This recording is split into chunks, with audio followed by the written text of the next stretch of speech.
जिंदा व्यक्ति का कर दिया पोस्टमार्टम, यानी कि अंत्य परीक्षण।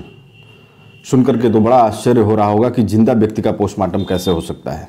ये जो प्रक्रिया है ये अंतिम समय में की जाती है जब व्यक्ति की मृत्यु हो जाती है।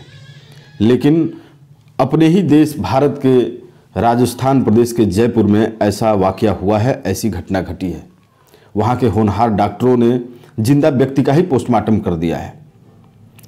एक व्यक्ति की तबीयत खराब होती है, वो अस्पताल पहुंचता है और ये जो जिम्मेदार डॉक्टर हैं इनकी लापरवाही की वजह से कुछ देर तक तो उसका इलाज चलता है, लेकिन जल्द ही ये डॉक्टर उसे मृत घोषित कर देते हैं और 100 गृह में 100 को भेज दिया जाता है।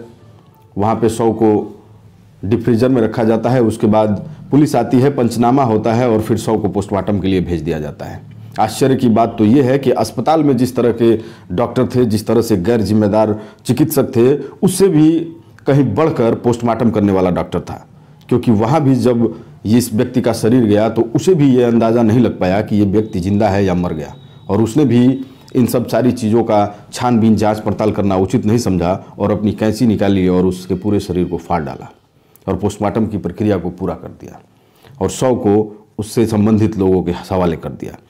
लेकिन पूरे मामला का भांडा तो तब फूट गया जब 100 का पोस्टमार्टम हो जाने के बाद 100 को लेकर उसके जो लोग हैं, उसके जो 100 से संबंधित जो लोग हैं, उसे लेकर जब शमशान घाट पे पहुंचे और चिता सज गई और जब 100 को उस चिता पे रखा गया तो अचानक से 100 में हलचल होने लगी।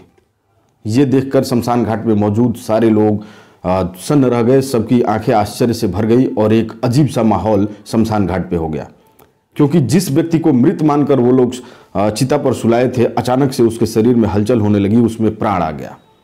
ये देखकर सारे लोग आश्चर्य में आ गए और आनन फानन फिर से उस व्यक्ति को एम्बुलेंस के माध्यम से उसी अस्पताल में ले जाया गया जहां पर उसका इलाज हुआ था। दरअसल ये पूरा वाकया है राजस्थान के जयपुर शहर के झुंझुन नामक एक जगह का। एक लड़का जिसका नाम रोहितास है, वो झुंझुन नामक जगह के माँ सेवा संस्थान में बचपन से ही रहता था। गुरुवार के दिन अचानक से उसकी तबीयत बिगड़ गई, तबीयत ज़्यादा खराब होने लगी। तो इस सेवा संस्थान के ही कुछ कर्मचारियों ने उसको लेकर झुंझुन नामक जो जगह है वहीं पर स्थित अस्पताल, जिसका नाम BDK है, भगवान दास खेतान अस्पताल, जिसे जिला अस्पताल भी बोला जाता है, वहाँ पर लेके पहुँचते हैं और वहाँ इस लड़के को अस्पताल के हवाले करते हैं, यानी कि भर्ती कराते हैं। डॉक्टर इसे अपने देखरेख में ले भी लेते हैं और कुछ देर तक इसका इलाज करते हैं। इलाज के कुछ देर बाद ही डॉक्टर आकर उस संबंधित लोगों को ये बताते हैं कि ये लड़का अब मर गया है। चूँकि रोहितास के माता पिता का कुछ अता पता नहीं है, इसके कोई नात हित रिश्तेदार सगे संबंधी किसी का भी कुछ अता पता नहीं है। ये बचपन से ही एक अनाथ के तौर पर माँ सेवा संस्थान झुंझुन में रहता था। कर्मचारी भी इसे मृत मानकर अब अगली प्रक्रिया में लग जाते हैं। अस्पताल की तरफ से 100 को 100 गृह में भिजवा दिया जाता है। रोहितास की बॉडी अस्पताल से 100 गृह में जाती है और वहाँ पर इसे डीप फ्रीजर में रख दिया जाता है। अब आप इस बात का अंदाज़ा लगा सकते हैं कि जिस रोहितास को BDK अस्पताल के डॉक्टरों ने मृत घोषित कर दिया था, उनके अनुसार मृत, और उसे मृत मानकर ही उसको जो कर्मचारी माँ सेवा संस्थान के लेकर अस्पताल आए थे, लेके 100 गृह में भी चले गए और वहाँ रोहितास की बॉडी को इतनी ठंड में 2 घंटे से ऊपर डीप फ्रीजर में रखा गया। जिसे लोग मृत मान रहे थे, हालांकि वो मृत था नहीं, लेकिन फिर भी उसे मृत मानकर डीप फ्रीजर में 2 घंटे तक रखा गया। खैर, कुछ देर तक 100 को वहाँ रखने के बाद पुलिस पहुंची और पुलिस ने पंचनामा किया और पंचनामा करने के बाद 100 को पोस्टमार्टम करने के लिए भेज दिया गया।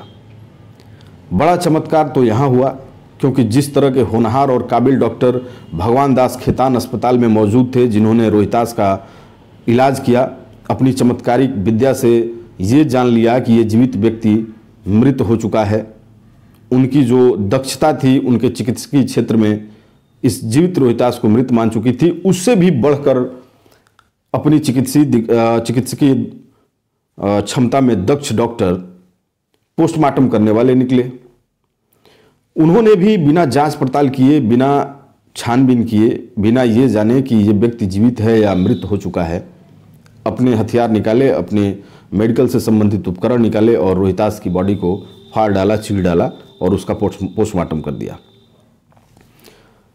पोस्टमार्टम करने के बाद बाकायदा उन्होंने रिपोर्ट भी बनाया और उस पर अपनी दस्तखत भी की और रोहितास जिस सेवा संस्थान में रहता था उसके कर्मचारियों को ये सूचना दी कि पोस्टमार्टम की प्रक्रिया पूरी हो गई है, अब आप इस शव को ले जा सकते हैं और ले जाकर इसकी अंतिम क्रिया कर सकते हैं।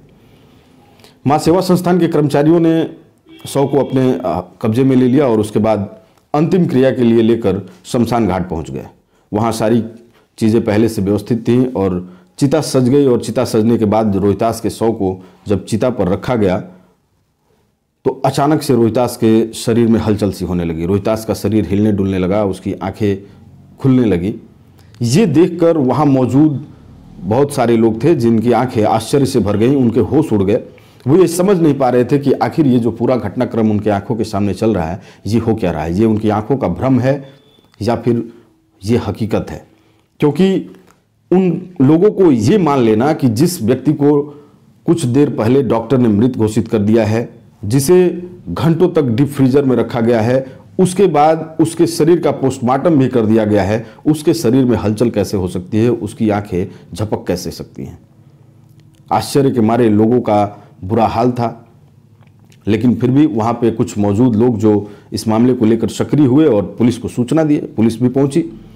पुलिस ने तुरंत एम्बुलेंस को बुलाया और आनन फानन में रोहितास की उस बॉडी को एम्बुलेंस में लाद कर उसी अस्पताल में जहां इसका इलाज हुआ था, बीडीके यानी कि भगवान दास खेतान अस्पताल में लेकर के गए।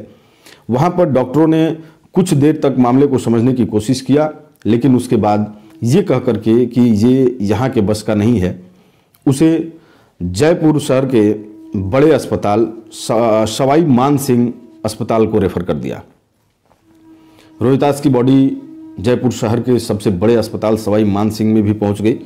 वहां पर डॉक्टरों ने कुछ देर तक, कुछ घंटों तक रोहितास के बॉडी का इलाज किया, लेकिन अफसोस 12 घंटे बाद सवाई मान सिंह अस्पताल में रोहितास ने अपना दम तोड़ दिया और उसके बाद वहां के डॉक्टरों ने फाइनल रोहितास को मृत घोषित किया।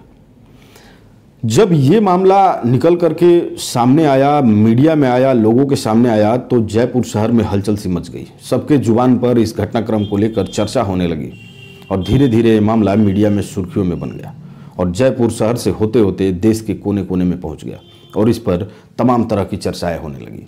लोग इस जो बीडी के अस्पताल के जो डॉक्टर हैं जिन्होंने रोहितास का इलाज किया, जिस डॉक्टर ने रोहितास की पोस्टमार्टम की, इन डॉक्टरों की चिकित्सकीय क्षमता पर, चिकित्सकीय दक्षता पर लोग तरह तरह के कमेंट कर रहे हैं।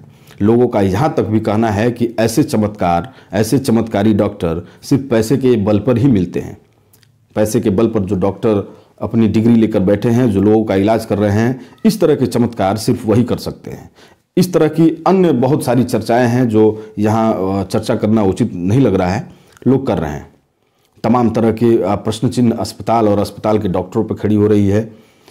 हालात तो ये हो गए हैं, चर्चा तो यहाँ तक हो रही है कि चिकित्सकीय पद्धति पर, चिकित्सकीय व्यवस्था पर प्रश्न चिन्ह खड़ा हो गया है कि यदि इस तरह के डॉक्टर होंगे चिकित्सा क्षेत्र में जो जीवित व्यक्ति को ही मृत घोषित कर दें और जीवित व्यक्ति का पोस्टमार्टम तक कर डालें, तो आखिर किस हद तक इन पर विश्वास किया जा सकता है। आखिर ये लापरवाही क्यों हुई? क्या रोहितास एक बिन माँ बाप का लड़का था? उसके घर वाले नहीं थे, उसके पास पैसे नहीं थे? इसका मतलब जो गरीब हो, लाचार हो, जिसका कोई न हो, ये डॉक्टर उसका इलाज नहीं करेंगे, आनन फानन में प्राण रहते ही उसे मृत घोषित कर देंगे। तमाम तरह की चर्चाएं सोशल मीडिया से लेकर इंटरनेट मीडिया में तैर रही हैं और विभिन्न प्रकार की टिप्पणी और कमेंट इन डॉक्टरों के खिलाफ लोग कर रहे हैं। हालांकि इस पूरे प्रकरण में जयपुर के जिला कलेक्टर राम अवतार मीणा ने पहले मृत घोषित करने वाले बीडीके के डॉक्टर योगेश जाखड़, प्रधान चिकित्सा अधिकारी संदीप पचर व पोस्टमार्टम करने वाले डॉक्टर नवीन को निलंबित कर दिया है। इन तीनों डॉक्टरों के निलंबन के बाद जयपुर के जिला कलेक्टर राम अवतार मीणा ने इस पूरे प्रकरण को जांच करने के लिए एक जांच टीम भी बना दी है।